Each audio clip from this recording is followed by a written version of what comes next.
A long week of job hunting. Lena had been looking for a job for 3 months.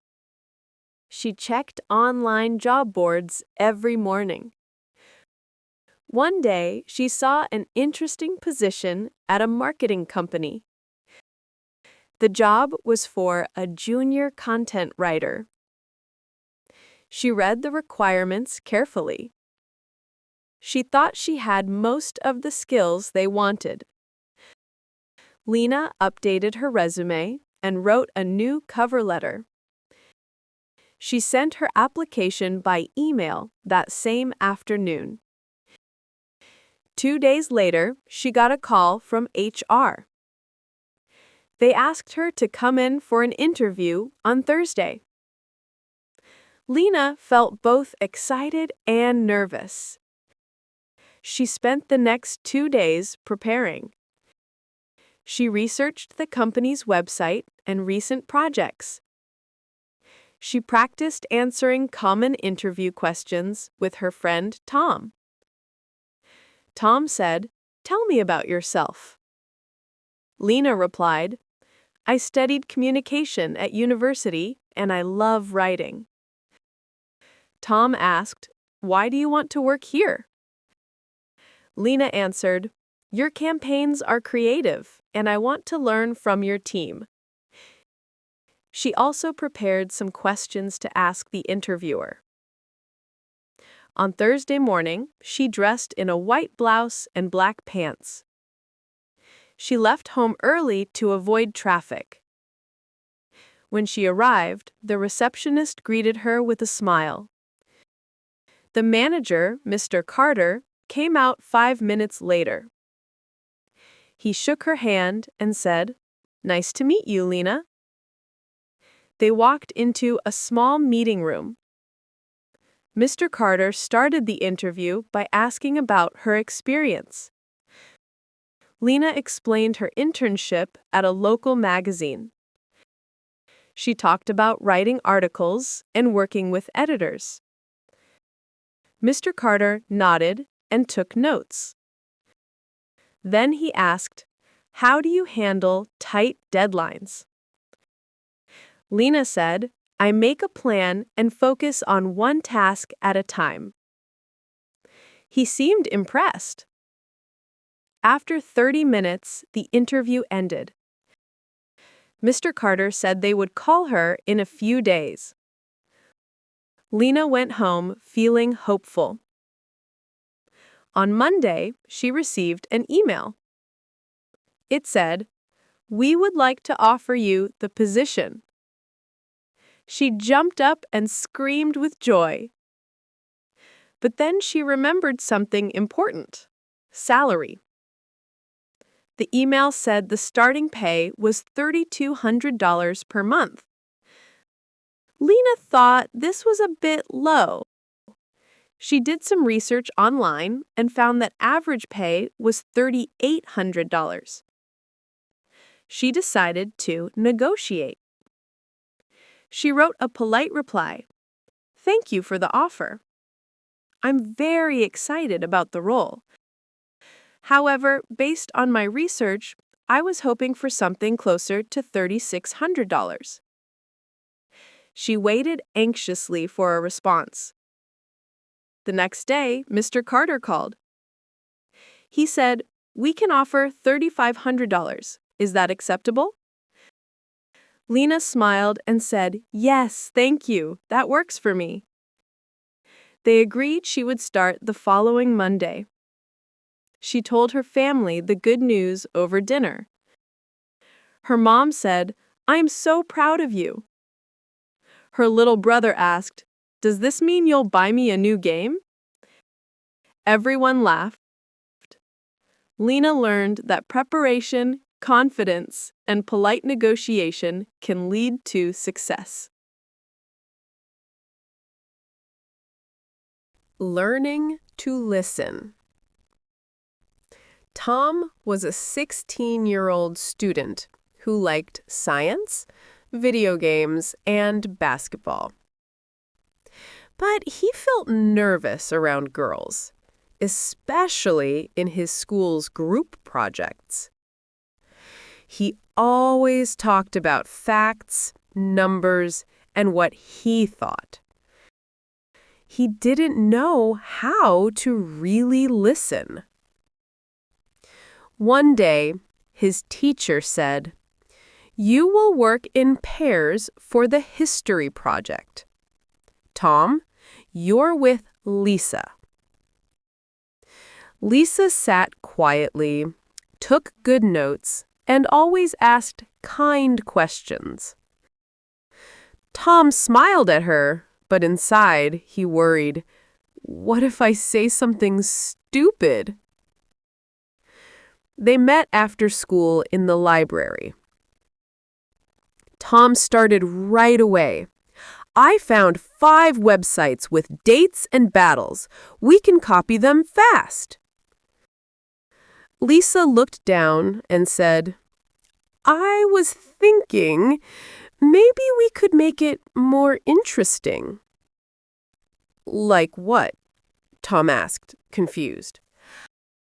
"I want to tell the story of real people from that time," she said, "not just dates." Tom paused. He had never thought of history as a story. "Okay," he said slowly. "Tell me more." Lisa smiled. She showed him drawings she made of families during the war. "They were scared, but still hopeful," she said. Tom noticed how her voice changed when she talked about feelings. He stayed quiet and listened, really listened. Later, he said, "That's actually really cool." Lisa looked surprised. "You mean it?" "Yes," Tom said. "I only cared about facts before, but your way has heart." They worked together every day. Tom learned to ask questions like, "How do you feel about this part?" And, "What do you think we should change?" Lisa began to share more. Her favorite books, her little brother, even her fear of public speaking. On presentation day, their project stood out. They used pictures, music, and real quotes from letters. The class clapped loudly. Even the teacher said, "This shows deep understanding." After school, Tom sat on a bench and thought. "I didn't win by talking more," he realized. "I won by listening." A week later, Lisa invited him to her birthday party. There were games, pizza, and a lot of talking. Tom didn't try to be the funniest or loudest. Instead, he asked people how they were, and he waited for answers. He saw a girl named Nora sitting alone. "Hi," he said. "Do you like board games? We're playing one next." She nodded shyly. "Yes, but I don't know the rules." "I'll teach you," Tom said with a smile. At the end of the night, Lisa said, "You've changed, Tom." "How?" he asked. "You don't just talk at people, you talk with them." Tom walked home under the stars. He wasn't trying to impress anyone anymore. He just wanted to understand others, especially women and girls. He wrote in his journal, "To get along with someone, start with a question.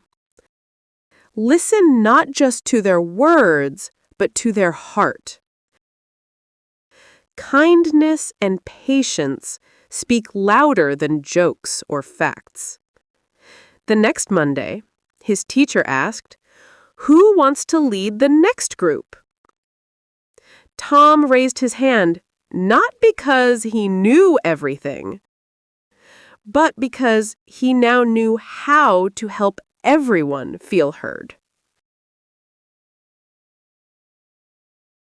A step up at work. Lily has worked at Bright Future Company for 3 years. She is a marketing assistant and always finishes her tasks on time. Her manager, Mr. Chen, often praises her work. This month, the company announced a new position, marketing coordinator. Lily wants this job because it means more responsibility and better pay. She talks to her friend Anna about it over coffee. "I think I should apply," Lily says. "I've done good work here." Anna agrees. "You deserve a promotion. Just be confident." Lily applies for the position and prepares carefully. She updates her resume and writes a strong cover letter. She also practices answering interview questions with Anna. 2 days later, Mr. Chen calls her to his office. "Thank you for applying, Lily," he says with a smile. "We noticed your dedication and results. We'd like to offer you the marketing coordinator role." Lily feels happy but nervous. She takes a deep breath and says, "Thank you. I'm excited about this chance.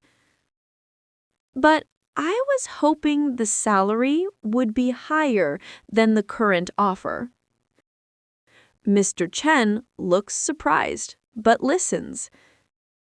"What number did you have in mind?" he asks. Lily replies, "The average salary for this role in our city is about 15% higher. I've taken on extra projects and helped the team meet big goals. I believe 15% more reflects my contribution." Mr. Chen thinks for a moment. "You make a fair point," he says. "We can increase the offer by 10% now and review it again in 6 months if performance stays strong." Lily considers this. She knows she can't ask for too much, but she doesn't want to accept too little. Would it be possible to set clear goals for the review so I know exactly what to achieve? Mr. Chen smiles. "Yes, we can do that." They agree on 3 main targets: campaign success, team support, and client feedback. "If I meet them, will the raise go up to 15%? Lily confirms. Mr. Chen nods. "Yes, as long as results are solid." Lily shakes his hand and says, "Then I accept the offer." A week later, she starts her new role. She leads her first team meeting with confidence. Anna congratulates her during lunch. "You did great in the negotiation," Anna says. Lily smiles. "It wasn't easy, but speaking up was worth it."